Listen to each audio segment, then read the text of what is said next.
আপনি এখন কি চাইছেন? আমার চাওয়া সেটা হলো প্রপার ইনভেস্টিগেশন করা হোক, পুরো ঘটনার তদন্ত করা হোক, এবং কেন অ্যাডমিনিস্ট্রেশন চুপ তার উত্তর যাতে আমরা সঠিকভাবে পাই। এবং এক কথায় বলতে গেলে আমরা জাস্টিস চাই, কারণ আজকে আমার গায়ে হাত উঠেছে, কালকে অন্য কারোর ওপরে উঠতে পারে। তো উই অল ওয়ান্ট জাস্টিস।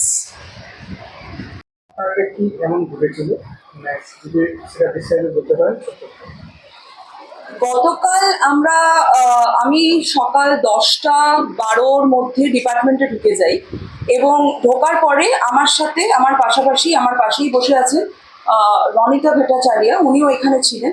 তো আমরা দুজন এসে ভেরিফিকেশন প্রসেস শুরু করি। ভেরিফিকেশন চলছে আমাদের, যে যারা নতুন ঢুকেছে তাদের ভেরিফিকেশন প্রসেস।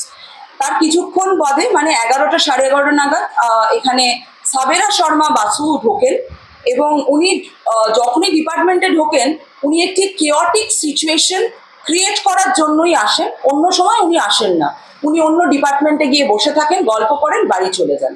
তো কালকে উনি এসে বসলেন, বসার পরে হঠাৎ করে ক্যামেরাটা বার করে, নিজের ফোনটা বার করে আমার ছবি তোলে, এবং সাডেনলি ছবিটা চলে। তো তখন আমি ওনাকে জাস্ট জিজ্ঞাসা করি যে আপনি এই ছবিটা কেন তুললেন, কারণ উইদাউট এনি পারমিশন কারোর ছবি তোলা ইট ইজ অ্যান অফেন্স। তো তখন উনি আমাকে যেটি বলেন সেটি হলো যে তোমার যা করার তুমি করে নাও, আমি এই ছবি ডিলিট করব না। তো তখন আমি ওনাকে বলি যে ছবি ডিলিট করার জন্য উনি বারংবার সেটি না করেন, এবং নিজের ব্যাগের চেন খুলে সেই মোবাইল ফোনটি ব্যাগের মধ্যে উনি রেখে দেন। তো তার সাথে উনি কিছু অ্যাবিউসিভ ল্যাঙ্গুয়েজ ইউজ করেছিলেন। আমি একটি শিক্ষা প্রতিষ্ঠান থেকে কথা বলছি, তাই আমি সেই অ্যাবিউসিভ ল্যাঙ্গুয়েজগুলো আর ইউজ করে নিজেদের ফ্র্যাটার্নিটিকে আমি আর ছোট করতে পারছি না। তো যাই হোক, আমি তখন উঠে গিয়ে ওনার ব্যাগটাকে তুলি যাতে উনি ওনার ফোনটা বার করতে পারেন।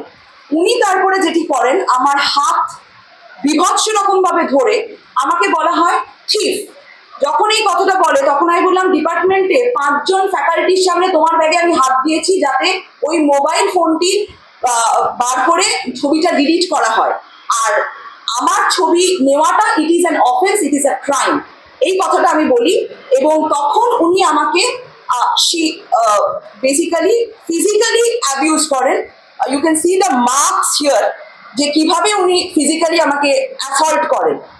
এবং তারপরে উনি আলটিমেটলি রনিতা ভট্টাচার্য ওনাকে বলেন যে ছবি ডিলিট করার কথা, উনি তারপরে ডিলিট করেন, এবং রিসাইকেল বিন থেকে সেটা আবার আমি সরিয়ে দিই, এবং এখান থেকে ডিপার্টমেন্ট থেকে ছেড়ে আমি বেরিয়ে যাই। বেরিয়ে গিয়ে আমি আমাদের অ্যাডমিনিস্ট্রেশনকে চিঠি দিই, আমাদের টিচার্স কাউন্সিলের সেক্রেটারিকে চিঠি দিই। তারা দুজনেই কালকে প্রেজেন্ট ছিলেন না, কিন্তু চিঠিগুলো রিসিভ করা হয়, এবং রিসিভ করার পরে এখনো অবধি আমার কাছে কারোর তরফ থেকে একবারের জন্য জিজ্ঞাসাবাদ করা হয়নি যে গতকাল ঘটনাটি কি ঘটেছিলেন। সো আমার প্রশ্ন, why she is being prioritized after doing this kind of creating this kind of consequences, physically abuse এবং verbally abuse, it is an offense, which is a criminal offense. আমি হিরাপুর থানাতেও কমপ্লেন জানাই, এবং আসানসোল ডিস্ট্রিক্ট আপনাদের যে hospital আছে সেখানে যাই, সেখান থেকে আমি আবার হিরাপুর থানায় গিয়ে রিটেন কমপ্লেন দিই, কমপ্লেন লজ করা হয়, কিন্তু এখনো অবধি আমি জানি না যে নেক্সট কি হচ্ছে। আমি অ্যাকর্ডিংলি তারপরে আমি মুভ করব। Thank you. আমার পরিচয় হলো, আমার নাম doctor Amrita Banerjee, assistant professor stage 2, head of the department, coordinator, department of political science, Bidhanchandra college, Asansol. এই আপনার জায়গায় একটা ঘটনা বলুন, কি অ্যাকচুয়ালি হয়েছিল, আপনারা কি বলবেন? যেটা কালকে হয়েছে সেটা তো ও যেটা বললো সেটাই, যে ওই রকম করে ও বসেছিল, উনি সাডেনলি একটা ফটো ক্লিক করলেন, এবং তারপরে ও ডিলিট করতে বলেন, সেটাতে রাজি হন না, এবং মোবাইল ব্যাগে ঢুকিয়ে নেন। তারপরে ও ব্যাগটা কেড়ে নেয়, এবং সমানে ওনাকে বলা হয় যে আপনি ডিলিট করুন। কিন্তু একটা মানে যেগুলো এক্সপেক্টেড নয়, কারণ ধরুন যে ডেজিগনেশনে সবাই আছে এগুলো তো ঠিক এক্সপেক্টেড নয় ওনাদের কাছ থেকে, যাকে একটা হয় মারামারি, এবং সেখানে তো দেখলেন ও গুঞ্জ দেখলেন, তারপরে আলটিমেটলি উনি ডিলিট করেন, তারপরে ও বেরিয়ে গিয়ে যেখানে যা কমপ্লেন করার সেগুলো করে।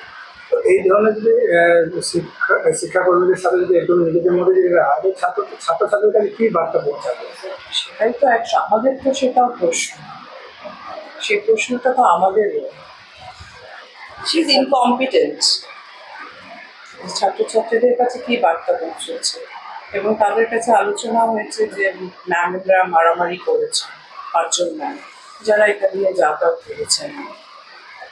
আপনার নাম? আমার নাম রনিতা ভট্টাচার্য। সার্কুলেট করেছে লস হচ্ছে আমার খুব বড় একটা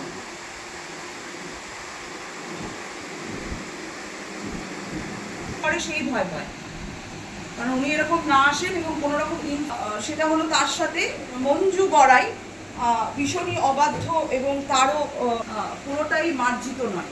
এটা আমাদের খাতা, যেখানে আমরা প্রত্যেকে লিখে রাখি আমরা কে।